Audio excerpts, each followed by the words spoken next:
जय हिंद दोस्तों। आज हम पढ़ेंगे ग्रामीण परिवेश प्लस करंट अफेयर्स का प्रैक्टिस सेट 2। इसमें 100 क्वेश्चन होंगे। आप बहुत अच्छी सी तैयारी कर चुके हैं, आपको सिर्फ अभी रिवाइज करना है। तो हम जल्दी जल्दी सारा प्रश्नों को हल करेंगे और आपको एक बार अच्छा सा रिवीजन देंगे। ये 100 क्वेश्चन काफ़ी इंपॉर्टेंट हैं और काफ़ी अच्छे तरीके से छांटे गए हैं, जो आपके आने वाली परीक्षा के लिए बहुत ही महत्वपूर्ण हो सकते हैं।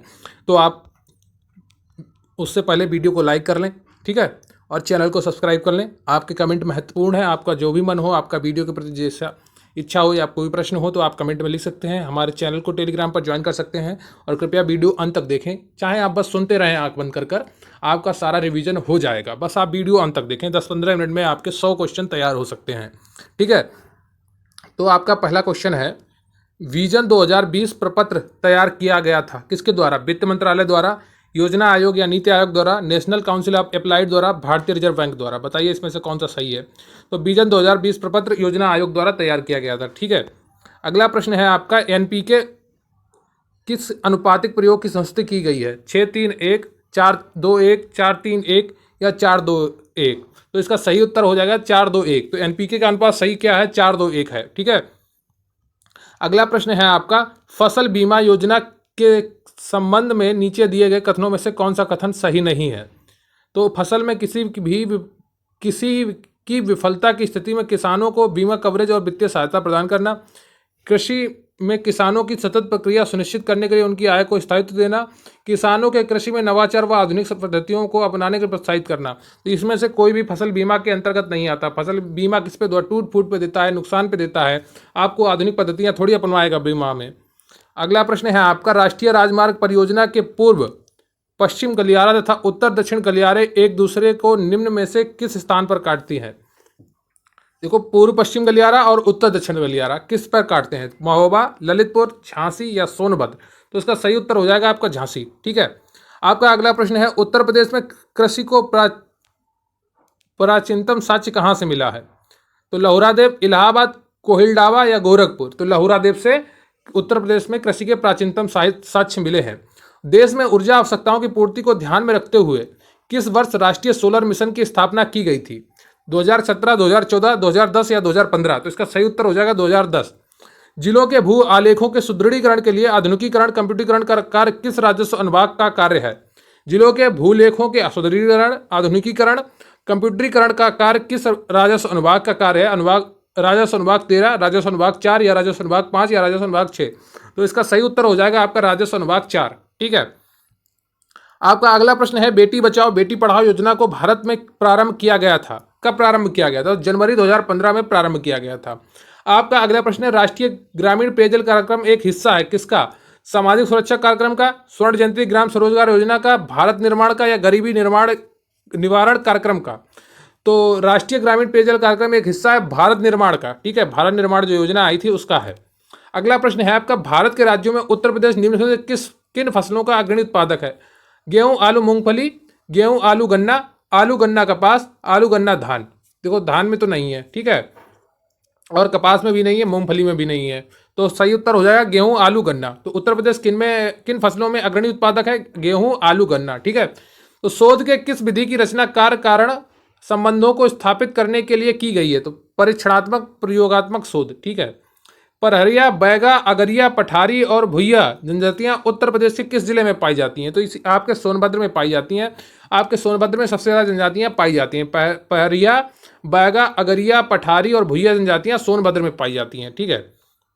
आपका अगला प्रश्न है, प्रधानमंत्री ग्रामोदय योजना का ध्येय है प्राथमिक शिक्षा, स्वास्थ्य रक्षण, पेयजल, आवास, ग्रामीण सड़कें। यही आपका प्रधानमंत्री ग्रामोदय योजना का ध्येय है। क्या है? प्राथमिक शिक्षा, स्वास्थ्य रक्षण, पेयजल, आवास और ग्रामीण सड़कें। आपका अगला प्रश्न है, हाल ही में जारी FAO की रिपोर्ट के अनुसार वैश्विक फसलों का कितने प्रतिशत सालाना कीटों से नष्ट हो जाता है? 40%, ठीक है। तो वैश्विक जो फसलों का उत्पादन है उसका 40% कीटों द्वारा नष्ट कर दिया जाता है। महाभारत की रचना किस स्थान पर हुई थी? हस्तिनापुर, ठीक है। महाभारत की रचना हस्तिनापुर में हुई थी। फिर आपका अगला प्रश्न आ जाता है, कौन सा इसमें सुमेलित नहीं है? ठीक है, तो जिले दिए हैं, महाराजगंज फर्नीचर में दिया है, आगरा चमड़ा उत्पाद दिया है, इटावा वस्त्र उत्पाद दिया है और चित्रकूट वाद्य यंत्र। चित्रकूट वाद्य यंत्र के लिए नहीं जाना जाता है, ठीक है। एका नामक किसान आंदोलन का नेतृत्व कौन कर रहा था? तो इसका मदारी पासी, एका नामक किसान आंदोलन का नेतृत्व मदारी पासी कर रहे थे। अनुभववाद के बारे में कौन सा सही है? तो यह एक ऐसी प्रणाली है जो सभी पूर्व जानकारियों को निरस्त करती तथा अनुभव एवं प्रयोगों पर ही आधारित होती है। क्या है? बी। अनुभववाद में क्या होता है, इसमें क्या होता है, सभी पूर्व जानकारियों को निरस्त कर दिया जाता है तथा यह अनुभव एवं प्रयोग पर ही आधारित होती है। आपका अगला प्रश्न हो जाता है, भारत में सर्वाधिक जनसंख्या घनत्व वाला राज्य कौन सा है? तो बिहार है। ठीक है। जरीब की शुरुआत किस शासक के शासनकाल में हुई? शेरशाह के शासनकाल में जरीब की शुरुआत हुई। आपका अगला प्रश्न है, भूमि अभिलेखों का नवीकरण किस पंचवर्षीय योजना में प्रारंभ किया गया था? तो 7वीं पंचवर्षीय योजना। 7वीं पंचवर्षीय योजना में भूमि अभिलेखों का नवीकरण प्रारंभ किया गया था। आपका अगला प्रश्न है, विश्व में सर्वाधिक जनसंख्या वाला शहर कौन सा है? तो टोक्यो है। ठीक है, टोक्यो विश्व में सर्वाधिक जनसंख्या वाला शहर है। आपका अगला प्रश्न है, जनगणना 2011 के अनुसार ग्रामीण भारत की आबादी है तो 83.3 करोड़। 2011 की जो जनगणना थी भारत में, उसके अनुसार भारत की आबादी, जो ग्रामीण भारत की आबादी है वो 83.3 करोड़ है। शेष आपकी शहरी आबादी है। ठीक है। तो दीनदयाल उपाध्याय ग्राम ज्योति योजना का कब प्रारंभ हुई थी? तो 2015 में। ठीक है। तो दीनदयाल उपाध्याय ग्राम ज्योति योजना 2015 में प्रारंभ हुई थी। प्रधानमंत्री उज्ज्वला योजना की शुरुआत उत्तर प्रदेश के किस जिले से हुई थी? ये तो आपको पता ही होगा, बलिया से। अगला प्रश्न है, उत्तर प्रदेश में भूजल सप्ताह कब मनाया जाता है? तो 16 से 22 जुलाई के बीच में भूजल सप्ताह मनाया जाता है उत्तर प्रदेश में। अगला प्रश्न है, भारत को डिजिटल रूप में सशक्त और ज्ञानवर्धक समाज में बदलने के उद्देश्य से किस कार्यक्रम का संचालन किया गया? E governance. ठीक है। अगला प्रश्न है आपका, भारत में सर्वाधिक चांदी उत्पादक राज्य कौन सा है? तो राजस्थान सर्वाधिक चांदी उत्पादन करता है। अगला प्रश्न है आपका, 16 जनपद के कितने जिले उत्तर प्रदेश में स्थित हैं? तो 8। जो आपके 16 महाजनपद थे उनके कितने जिले उत्तर प्रदेश में स्थित हैं? 8 हैं। ठीक है। अगला प्रश्न है, निम्नलिखित में से चावल किस फसल का है?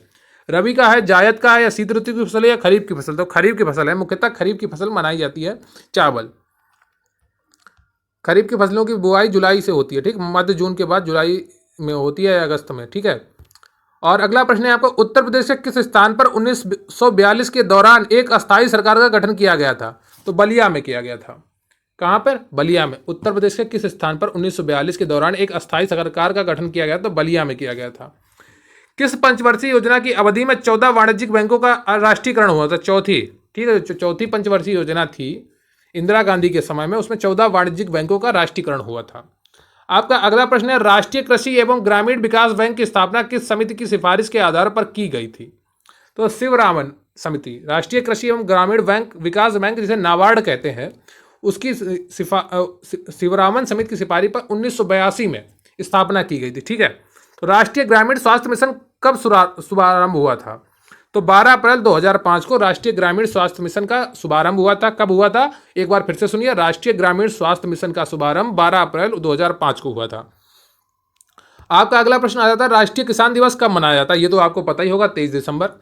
फिर अगला प्रश्न है, राष्ट्रीय गोकुल मिशन कब शुरू किया गया था? तो वर्ष 2014 में राष्ट्रीय गोकुल मिशन शुरू किया गया था। ठीक है। तो राष्ट्रीय मलेरिया उन्मूलन कार्यक्रम का प्रारंभ कब शुरू हुआ? तो राष्ट्रीय मलेरिया उन्मूलन का कार्यक्रम 1958 में प्रारंभ हुआ। दीनदयाल अंत्योदय योजना किससे संबंधित है? तो कौशल विकास से, गरीबी कम करना और आजीविका के अवसर में वृद्धि करना, इन तीनों चीजों से दीनदयाल अंत्योदय योजना संबंधित है। इसमें आप ऋण भी देते थे। ठीक है। तो कौशल विकास, गरीबी कम करना, आजीविका के अवसर में वृद्धि करना, इन तीनों चीजों से दीनदयाल अंत्योदय योजना संबंधित है। आपका अगला प्रश्न आ जाता है, सरकार और कृषकों के बीच संपर्क विकसित करने में मदद के लिए किस संचार व्यवस्था का विकास किया गया? बताइए। तो लैन का किया गया। सरकार और कृषकों के बीच संपर्क विकसित करने में मदद के लिए लैन संचार व्यवस्था का विकास किया गया। काकोरी कांड कब हुआ? 9 अगस्त 1925 को काकोरी कांड हुआ। कब हुआ था? 9 अगस्त 1925 को। ठीक है। और पंचायती राज संस्थाओं को 29 कार्यों की सूची किस अनुच्छेद के तहत दी गई है? तो अनुच्छेद 243G के तहत पंचायती राज्यों को 29 कार्यों की सूची दी गई। कौन सा? अनुच्छेद 243G। ठीक है। देश में कुल विद्युत उत्पादन में किसका योगदान सर्वाधिक है? ताप विद्युत का। ठीक है। देश में जो कुल विद्युत उत्पादित होती है उसमें सर्वाधिक ताप विद्युत होती है, जो कोयले से बनती है। राजस्व विभाग के अधीन गजेटियर्स विभाग की स्थापना किस वर्ष की गई थी? 1954 में। तो राजस्व विभाग के अधीन गजेटियर्स विभाग की स्थापना 1954 में की गई थी। तो निम्न में से वैलाडीला खान किस खनिज से संबंधित है, बताइए। यह लौह अयस्क से संबंधित है। किससे? लौह अयस्क से। निम्नलिखित में से गेहूं किस जलवायु का पौधा है? यह शीतोष्ण जलवायु का पौधा है। किसका? शीतोष्ण जलवायु का। सेंट्रल हिंदू कॉलेज की स्थापना किसने की? एनी बेसेंट ने की है। किसने? एनी बेसेंट ने। सेंट्रल हिंदू कॉलेज की स्थापना एनी बेसेंट ने की है। तो पंचवर्षीय योजना का अंतिम प्रारूप कौन प्रस्तुत करता है, बताइए। पंचवर्षीय योजना का अंतिम प्रारूप कौन प्रस्तुत करता था? तो राष्ट्रीय विकास परिषद। ठीक है। संयुक्त प्रांत का नाम बदलकर कब उत्तर प्रदेश किया गया? 24 जनवरी 1950 को। इसी दिन उत्तर प्रदेश दिवस मनाया जाता है। ठीक है। तो 24 जनवरी 1950 को संयुक्त प्रांत का नाम बदलकर उत्तर प्रदेश कर दिया गया। सॉरी। सांसद स्थानीय क्षेत्र विकास परियोजना में सांसद को अपने क्षेत्र के विकास हेतु कितने रुपए सरकार द्वारा प्राप्त होते हैं? 5 करोड़। ठीक है। सांसद स्थानीय क्षेत्र विकास परियोजना से सांसद को अपने क्षेत्र के विकास हेतु 5 करोड़ रुपए सरकार द्वारा प्रति वर्ष प्राप्त होते हैं। ठीक है। उत्तर प्रदेश में पाए जाने वाले प्रमुख खनिज कौन से हैं, बताइए। तो उत्तर प्रदेश में पाए जाने वाले प्रमुख खनिज लाइमस्टोन और डोलोमाइट हैं। वैसे ललितपुर में यूरेनियम भी पाया जाता है, कई बार परीक्षाओं में पूछा गया है, तो इसे भी आप याद रखेंगे। तो उत्तर प्रदेश भू राजस्व अधिनियम 1901 की कौन सी धारा लेखपाल के संबंध में उल्लेख करती है? तो धारा 23 है, ये तो आपको पता ही होगा। उत्तर प्रदेश भू राजस्व अधिनियम 1901 की 23वीं धारा लेखपाल के संबंध में उल्लेख करती है। आपका अगला प्रश्न है, कौन सही सुमेलित नहीं है? प्रधानमंत्री किसान पेंशन योजना 2019 में शुरू हुई थी, बिल्कुल सही। और प्रधानमंत्री किसान संपदा योजना 2017 में शुरू हुई थी। मृदा स्वास्थ्य कार्ड योजना 2015 में शुरू हुई थी। तो समाज कल्याण बोर्ड की स्थापना कब की गई? 1953 में की गई। किसके प्रशासन काल में स्थायी बंदोबस्त प्रारंभ किया गया था? लॉर्ड कॉर्नवालिस के। तो किसके प्रशासन काल में स्थायी बंदोबस्त प्रारंभ किया गया था? Lord Cornwallis. प्रधानमंत्री ने आज श्री कालिका माता के पुनः विकसित मंदिर का उद्घाटन किया। यह किस पर्वत पर स्थित है? तो आज यहां से हटा दीजिए। ठीक है, ये तो बहुत पहले की बात है, क्वेश्चन ये पुराना है, तो इसलिए यहाँ पर आज लिखा है। तो प्रधानमंत्री ने श्री कालिका माता के पुनर्विकसित मंदिर का उद्घाटन किया है। यह किस पर्वत पर स्थित है? यह पावागढ़ पर्वत पर स्थित है। ठीक है। भारतीय ओलंपिक संघ ने 2022 के राष्ट्रीय खेलों का आयोजन कहाँ कराने का निर्णय लिया है? गोवा में। तो 2022 के जो राष्ट्रीय खेल होंगे वो गोवा में आयोजित होंगे। सोनभद्र जिले को स्पर्श करती हैं, ठीक है, 4 राज्यों की सीमाएं। इसमें कौन है? बिहार है, झारखंड है, मध्य प्रदेश है, और एक राज्य कौन सा है? छत्तीसगढ़। ठीक है। 4 राज्यों की सीमाएं इससे स्पर्श करती हैं, बिहार, झारखंड, मध्य प्रदेश और छत्तीसगढ़। आपका अगला प्रश्न है, क्या है अगला प्रश्न? यूपी में बजट 2021-22 के अंतर्गत पश्चिमी उत्तर प्रदेश में खेलों को बढ़ावा देने के लिए किस जनपद में 20 करोड़ की लागत से नए स्पोर्ट्स विश्वविद्यालय की स्थापना का प्रस्ताव किया गया है? मेरठ में। ठीक है। नया स्पोर्ट्स विश्वविद्यालय शॉर्ट्स में आप समझिए मेरठ में स्थापित होगा। यह आपको याद रखना है, यह आपके पेपर में पूछा जा सकता है। ठीक है।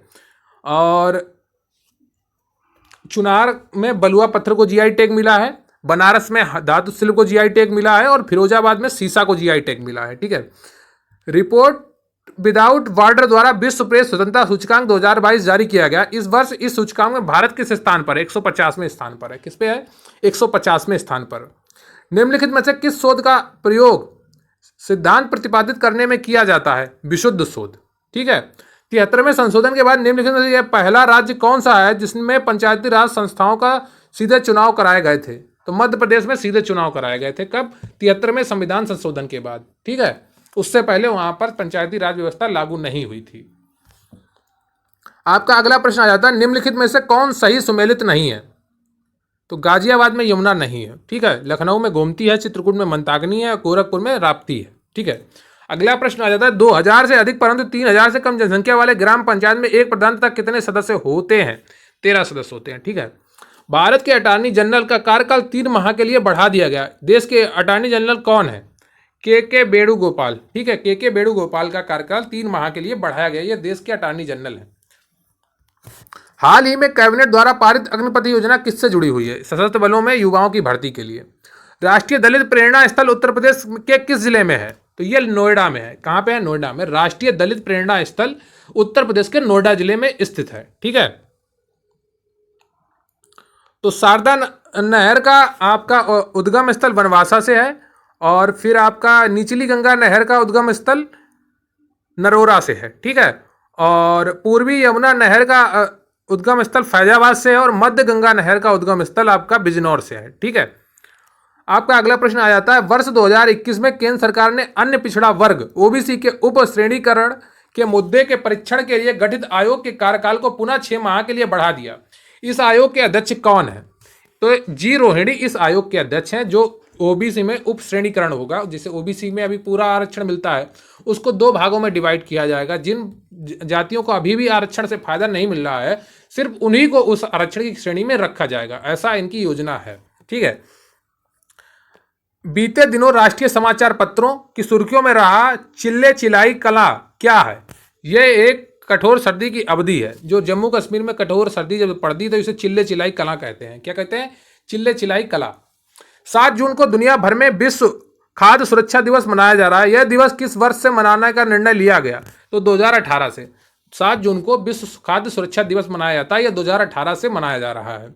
एक कंचवासी किसके बराबर होती है? 1/20 विश्वासी।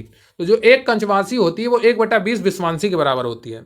स्वतंत्रता पूर्व सेवा ग्राम योजना किस वर्ष शुरू की गई थी? 1936 में। स्वतंत्रता पूर्व सेवा ग्राम योजना 1936 में शुरू की गई थी, ठीक है। प्रधानमंत्री मातृ वंदना योजना के अंतर्गत लाभार्थियों को कितनी धनराशि प्राप्त होती है? 6,000 रुपए। जब आप पहले 2 बच्चे पैदा करते हैं तो प्रत्येक बच्चे पर 6,000 मिलते हैं। ये गरीबों के लिए योजना है, ठीक है, मातृ वंदना योजना।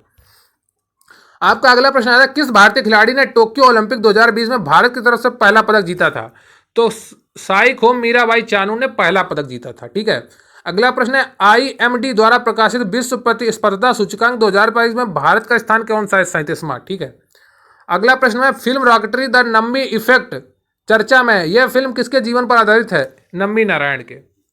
अगला प्रश्न है, प्रदेश का नवीनतम वन्य जीव विहार निम्नलिखित में से कौन सा है? Pilibhit tiger reserve. निम्न में से कौन सी सही सुमेलित नहीं है? तो चावल अंबर इसकी किस्म नहीं है, गेहूं की सोनालिका है, मक्का की जवाहर है, चना की गौरव है।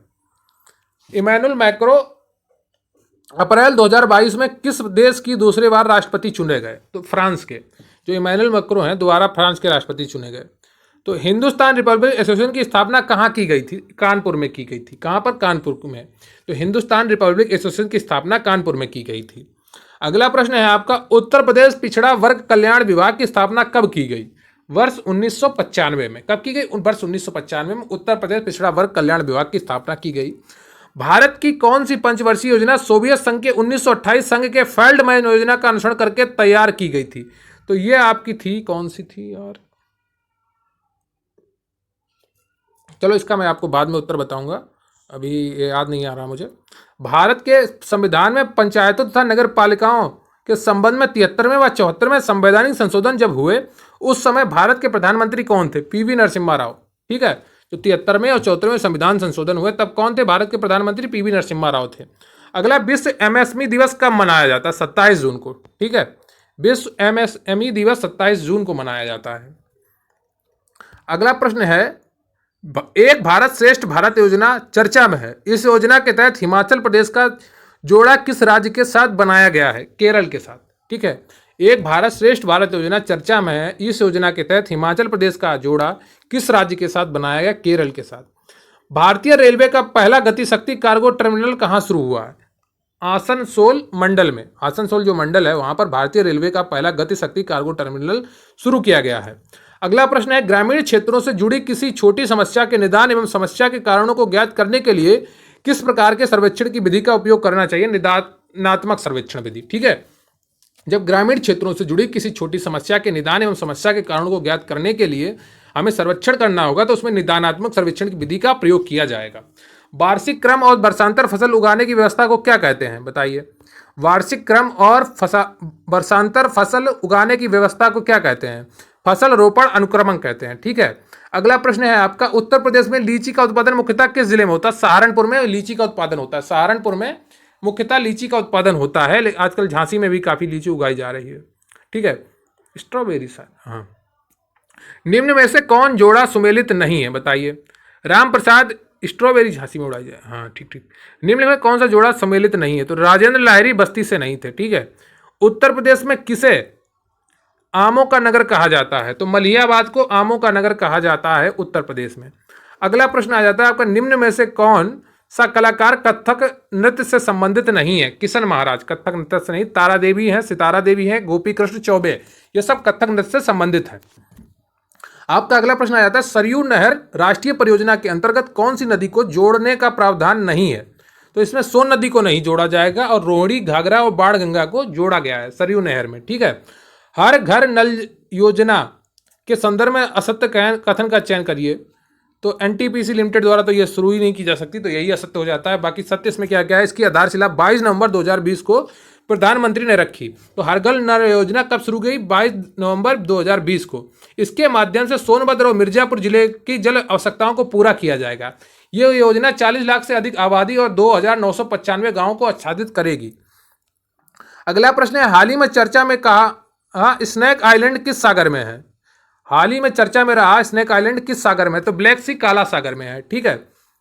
अगला प्रश्न है आपका, हाल ही में चर्चा में रहा ऑपरेशन नार्कोस किस सुरक्षा बल द्वारा चलाया गया? आरपीएफ द्वारा। दिसंबर 2021 में किस गेंदबाज ने एक पारी में 10 विकेट लिए? एजाज पटेल ने। गणतंत्र दिवस परेड 2022 में भाग लेने वाले राज्यों की झांकियों में सर्वश्रेष्ठ झांकी का पुरस्कार किसे मिला? उत्तर प्रदेश को। अगला प्रश्न है, 1902 में भारत की प्रथम जल विद्युत परियोजना किस राज्य में स्थापित की गई? कर्नाटक में। 1902 में भारत की प्रथम जल विद्युत परियोजना किस राज्य में स्थापित की गई थी? कर्नाटक में। वन रिपोर्ट 2019 के अनुसार उत्तर प्रदेश के में कितना वन क्षेत्र पाया जाता है? तो 16,582 वर्ग किलोमीटर वन रिपोर्ट 2019 के अनुसार उत्तर प्रदेश में वन क्षेत्र पाया जाता है, 16,582 वर्ग किलोमीटर। ठीक है। तो ये रहे आपके ग्रामीण परिवेश और करंट अफेयर से जुड़े 100 प्रश्न जो काफ़ी इंपॉर्टेंट हैं आपकी परीक्षा के लिए। आपको वीडियो कैसा लगा कमेंट करके जरूर बताइए और चैनल को सब्सक्राइब कर लीजिए, वीडियो को लाइक कर लीजिए। जय हिंद, जय भारत।